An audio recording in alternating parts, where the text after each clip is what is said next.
Hello guys, ఈరోజు మనం రాజమహేంద్రవరంలో ఉన్న మహాకాళేశ్వర స్వామివారి ఆలయం గురించి మాట్లాడుకుందాం. ఇది గోదావరి ఒడ్డున ఆనుకొని ఉంటుంది. రైల్వే స్టేషన్కి 1 కిలోమీటర్ దూరంలో ఉంది. ఈ గుడి చాలా అందంగా ఉంటుందండి. రీసెంట్గా 3-4 ఇయర్స్ అయింది కట్టి. ఇది ఉజ్జన్ శివాలయం మోడల్ చూసి నిర్మించారు. ఇక్కడ ప్రతిరోజు తెల్లవారుజామున 4 గంటలకు చనిపోయిన వారి చితాభస్మంతో డమరుక నాదాలతో శివలింగానికి అభిషేకం చేస్తారండి. చూసారు, వీడియో చూపిస్తున్నాం కదా.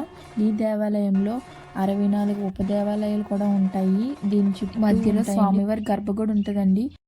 ఈవినింగ్ అయ్యేసరికి గుడి అంతా లైటింగ్లతో చాలా మెరిసిపోద్ది. రాజమండ్రి వచ్చిన వాళ్ళందరూ ఈ శివాలయం చూడకుండా అయితే వెళ్ళరు. ఇప్పుడు కార్తీక మాసం కదా, ఇంకా పూజలు బాగా చేస్తూ ఉంటారు. తెల్లవారుజామున పూజలు కానీ ఎవరైనా దగ్గరలో ఉంటే తప్పకుండా వెళ్ళి విజిట్ చేయండి.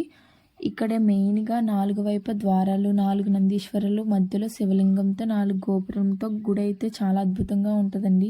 ఈ గుడిని పట్టాపగల వెంకట్రావు గారు అనే వ్యక్తి కట్టించారు. ఇంత అద్భుతమైన శివాలయాన్ని మనకి అందించినందుకు మనం ఎప్పుడూ తనకి థ్యాంక్ఫుల్గా ఉండాలి. నాకైతే ఈ శివాలయం అంటే చాలా ఇష్టం అండి. చూసారా, ఇక్కడ దేవాలయాలు ఉన్నాయని చెప్పాను కదా, 64 అవి ఇవే. చాలా బాగుంటాయండి ఇవి. ఇక్కడున్న ప్రతి బొమ్మ కూడా పాలరాయితో చేసిందండి. చూడడానికి చాలా బాగా కనిపిస్తుంది. ప్రతిదీ చాలా అట్రాక్టివ్గా ఉంటుంది. శివయ్య బొమ్మ ఒకటి ఉంటుందండి, అది కూడా చాలా పాలరాయితో చేశారు. ఇక్కడ ప్రతి ఒక్కటి కూడా పాలరాయితోనే ఉంటుంది. కింద గ్రానైట్తో చేశారు.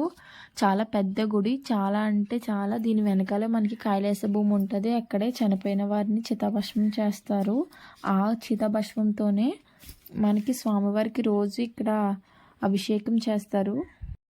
అష్టలక్ష్ముల అవతారాలు, స్వామివారి ఎన్ని అవతారాలు పొందారో అన్ని అవతారాలు కూడా చూపిస్తూ అక్కడ స్కానర్ కూడా ఉంటుంది ప్రతి ఫోటో దగ్గర.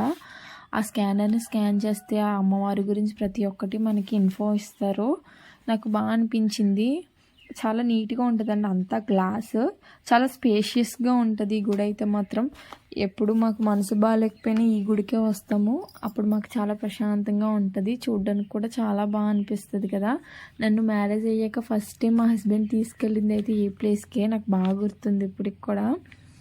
ఎక్కడికైనా బయటికి తీసుకెళ్ళి రాజమండ్రి చూపించంటే ఫస్ట్ ఈ గుడికి చూపించారు.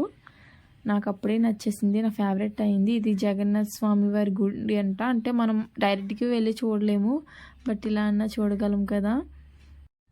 ఇది హైవే పైనే ఉంటుందండి.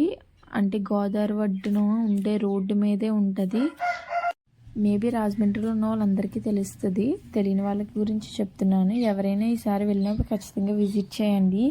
ఇక్కడ నక్షత్ర తాబేలు కూడా ఉంటాయి. మనకి అక్కడ దర్శనం ఇస్తూ ఉంటాయి. మనం వాటిని చూసి ఏదైనా కోరుకుంటే మనకి మంచి జరుగుద్ది అని చెప్తూ ఉంటారు. ఈ కార్తీక మాసంలో పూజలు ఇంకా బాగా చేస్తారు. ఎవరైనా వెళ్ళాల్సింది ఉంటే తప్పకుండా స్వామివారి గుడిని ఒకసారి విజిట్ చేయండి. మీరే అనిపిస్తుంది ఇంత బాగుంది ఏంటి, ఇంత మంచి శివాలయం ఎప్పుడు కట్టారు రాజమండ్రిలో అని. రాజమండ్రిలో ద బెస్ట్ పీస్ఫుల్ ప్లేస్ అని చెప్తాను నేను దీన్ని. చాలా పీస్ఫుల్గా ఉంటుంది వెళ్ళినంతసేపు. ఇక్కడ చాలా రష్ ఉంటుందండి. హోమాలు అవి కూడా బాగా చేస్తూ ఉంటారు. ఎప్పుడు రష్గానే ఉంటుంది, కానీ అంత ప్లేస్ కూడా ఉంటుంది. ఇక్కడ గజస్తంభం కూడా ఏకశిలతో నిర్మించారండి. ప్రతిదీ కూడా చూసారా, గుడి ఎంత బాగుందో. నాకు ఇప్పుడు చూస్తుంటే నాకు మిస్ అయిన ఫీలింగ్ అనిపిస్తుంది. ఈ వీడియో మేము ముందే తీసి పెట్టుకున్నాము, మా హస్బెండ్ వెళ్ళినప్పుడు తీశారు. నేను చాలా మిస్ అవుతున్నాను. విగ్రహం అని చెప్పాను కదా, శివయ్యది ఇదే. చాలా బాగుంటుందండి. అంత పాలరాయ, నిజంగా శివయ్య దిగొచ్చినట్టు అనిపిస్తుంది కదా. ఇంతే ఈ వీడియో.